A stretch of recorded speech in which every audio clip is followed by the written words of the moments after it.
Hello, mabuhay! This is Teacher Lourdes, and this is your course, The Teaching Profession. Our lesson 9 is Magna Carta for Public School Teachers. Our objectives are present the Magna Carta for public school teachers and create a reaction video about the Magna Carta for public school teachers. The Magna Carta for public school teachers helps us to understand fully the rights of the teachers. It protects the rights of the teachers like the tenure of office, academic freedom, and other benefits. Are you ready to learn? Let's have the lesson proper. The Magna Carta for Public School Teachers, also known as Republic Act Number 4670.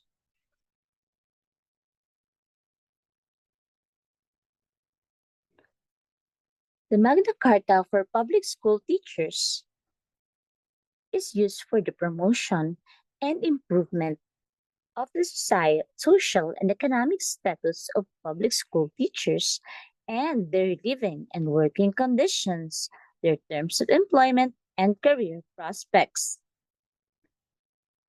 The teacher. All persons engaged in classroom teaching in any level of instruction on full-time basis, including guidance counselors, school librarians, industrial arts or vocational instructors, and other persons performing supervisory and or administrative functions in all schools, colleges, and universities operated by the government or its political subdivisions. These are the teachers. Section 3, Recruitment and Qualification. The minimum educational qualifications for teacher applicants. A, for teachers in the kindergarten and elementary grades, bachelor's degree and elementary education. B, for teachers of the secondary schools, bachelor's degree in education or its equivalent with a major and a minor or a bachelor's degree in arts or science with at least 18 professional units in education. C, for teachers of secondary vocational and 2 years technical courses, bachelor's degree in the field of specialization with at least 18 professional units in education. D, for teachers of courses on the collegiate level other than vocational master's degree with a specific area of specialization. What if there are no applicants who possess the minimum educational qualifications? The school superintendent may appoint under a temporary status applicants who do not meet the minimum qualifications, provided that A. Teacher applicants are required to take competent examinations. B.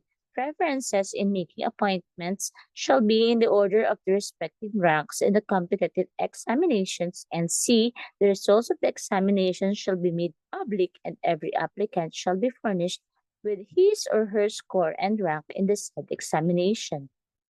Section 4, Probationary Period.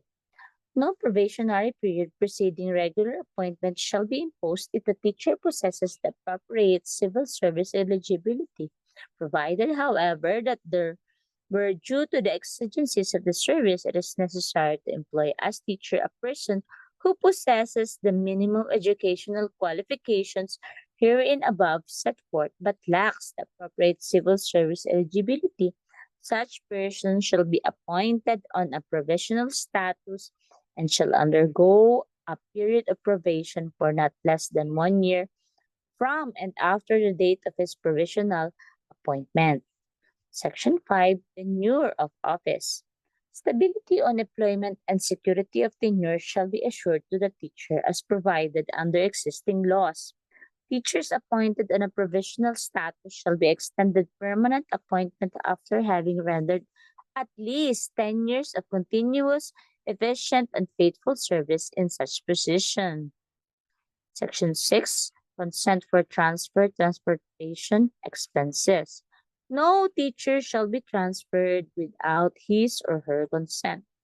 However, in the exigencies of service which requires the teacher to transfer from one station to another, may be affected by the school superintendent who shall notify the teacher concerned and the reasons of transfer. If the teacher believes there is no justification for the transfer, he or she may appeal the case to the director of public schools or the director of vocational education as the case may be. No transfers shall be made 3 months before any local or national election. Necessary transfer expenses of the teacher and his or her family shall be paid for by the government if the transfer is finally approved. Section 8. Safeguards in disciplinary procedure. Every teacher shall enjoy equitable safeguards, and each stage of any disciplinary procedure shall have the right to be informed in writing of the charges, the right to full access to the evidence in the case, the right to defend him or herself and to defend it by a representative of his or her choice and or by his or her organization, and shall be given adequate time for the preparation of his or her defense and the right to appeal to clearly designated authorities. No publicity shall be given to any disciplinary action being taken against a teacher during the pendency of his case. Section 9. Administrative charges. Administrative charges against a teacher shall be heard initially by a committee composed of corresponding school superintendent of the division or a duly authorized representative who should at least have the rank of a division supervisor where the teacher belongs as chairman, a representative of the local or in its absence any existing provincial or national teachers organization, and supervisor of the division. The committee shall submit its findings and recommendations to the director of public schools within 30 days from the termination of the hearings. If, however, the school superintendent is a complainant or an interested party, all the members of the committee shall be appointed by the Secretary of Education. Section 10. No discrimination. There shall be no discrimination whatsoever in entrance to the teaching profession or during its exercise or in termination of services based on other than professional consideration. Section 11. For married teachers, whenever possible, the proper authority shall take all steps to enable married couples, both of whom are public school teachers, to be employed in the same locality. Section 12. Academic freedom. Teachers shall enjoy academic freedom in the discharge of their professional duties, particularly with regard to teaching and classroom methods. Section 13. Teaching hours. Any teacher engaged in actual classroom instruction shall not be required to render more than 6 hours of actual classroom teaching a day, which shall be so scheduled as to give him time for preparation and correction of exercises and other work incidental to his or her normal teaching duties. However, in the exigencies of service, any teacher may be required to render more than 6 hours, but not exceeding 8 hours of actual classroom teaching a day upon payment of additional compensation at the same rate as his or her regular remuneration plus at least 25% of his or her basic pay. Section 14. Additional compensation. Notwithstanding any provision of existing law to the contrary, co-curricula and out-of-school activities and any other activities outside of what is defined as normal duties of any teacher shall be paid an additional compensation of at least 25% of his regular remuneration after the teacher has completed at least 6 hours of actual classroom teaching a day. In the case of other teachers or school officials not engaged in actual classroom instruction, any work performed in excess of 8 hours a day shall be paid an additional compensation of at least 25% of their regular remuneration. The agencies utilizing the services of teachers shall pay the additional compensation required under this section. Education authorities shall refuse to allow the rendition of services of teachers for other government agencies without the assurance that the teacher shall be paid the remuneration provided for under this section. Section 16, Salary Scale. Salary scales of teachers shall provide for a gradual progression from a minimum to a maximum salary by means of regular increments granted automatically after 3 years, provided that the efficiency rating of the teacher concerned is at least satisfactory. The progression from the minimum to the maximum of the salary scale shall not extend over a period of 10 years. Section 18, Cost of Living Allowance.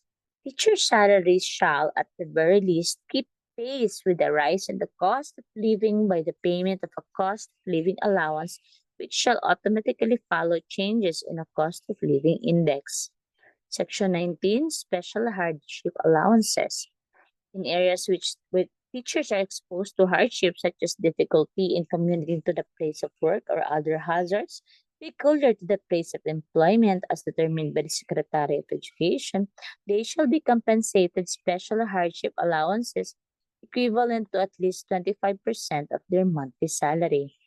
Deductions prohibited. Section 21. No person shall make any deduction whatsoever from the salaries of teachers except under specific authority of law authorizing such deductions, written authority executed by the teacher concerned. The following may be deducted. Lawful dues and fees owing to the Philippine Public School Teachers Association and premiums properly due on insurance policies shall be considered deductible. Section 22, Medical Examination and Treatment. Compulsory medical examination shall be provided free of charge for all teachers before they take up teaching and shall be repeated not less than once a year during the teacher's professional life. Where medical examinations show that medical treatment and or hospitalization is necessary, same shall be provided free by the government entity paying the salary of the teachers. In regions where there is scarcity of medical facilities, teachers may obtain elsewhere the necessary medical care with the right to be reimbursed for their traveling expenses by the government entity concerned. Section 23, Compensation for Injuries. Teachers shall be protected against the consequences of employment injuries in accordance with existing laws. The effects of the physical and nervous strain on the teacher's health shall be recognized as a compensable occupational disease in accordance with existing laws. Section 24, Study Leave.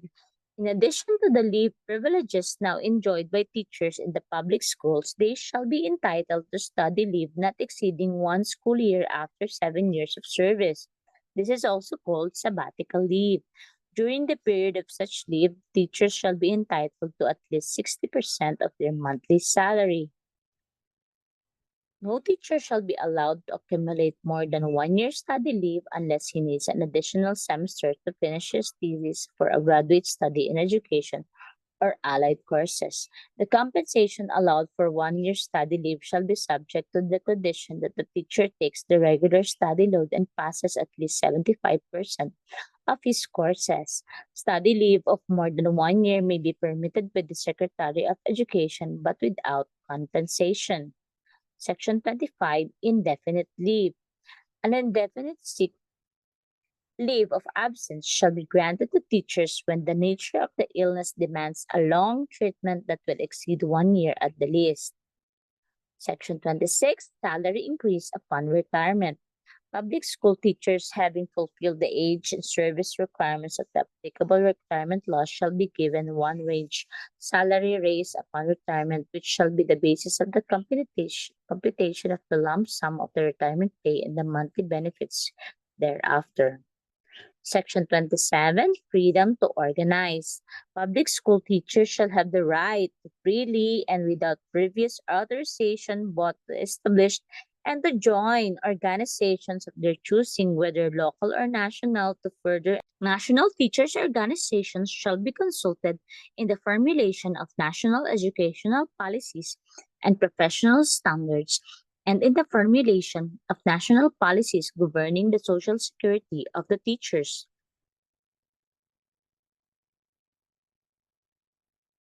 Section 30, Rules and Regulations. The Secretary of Education shall formulate and prepare the necessary rules and regulations to implement the provisions of this Act. Rules and regulations issued pursuant to this section shall take effect 30 days after publication in a newspaper of general circulation and by such other means as the Secretary of Education deems reasonably sufficient to give interested parties general notice of such issuance. Section 31 Budgetary Estimates. The Secretary of Education shall submit to Congress annually the necessary budgetary estimates to implement the provisions of the Act concerning the benefits herein granted to public school teachers under the employ of the national government. And Section 32 Penal Provision. A person who shall willfully interfere with, restrain, or coerce any teacher or who shall in any other manner commit any act to defeat any of the provisions of this act shall, upon conviction, be punished by a fine of not less than 100 pesos nor more than 1,000 pesos or by imprisonment in the discretion of the court. If the offender is a public official, the court shall order his dismissal from the government service. That is the Magna Carta for public school teachers.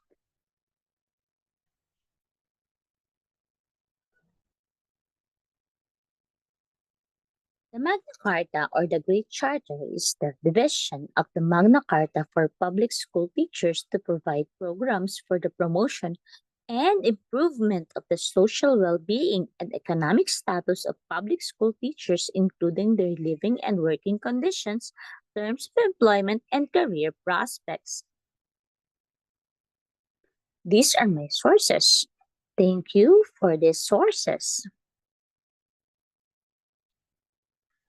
For our student activity, you will create a 3-minute reaction video about the Magna Carta for public school teachers. You will discuss significant learning and insights as future teachers.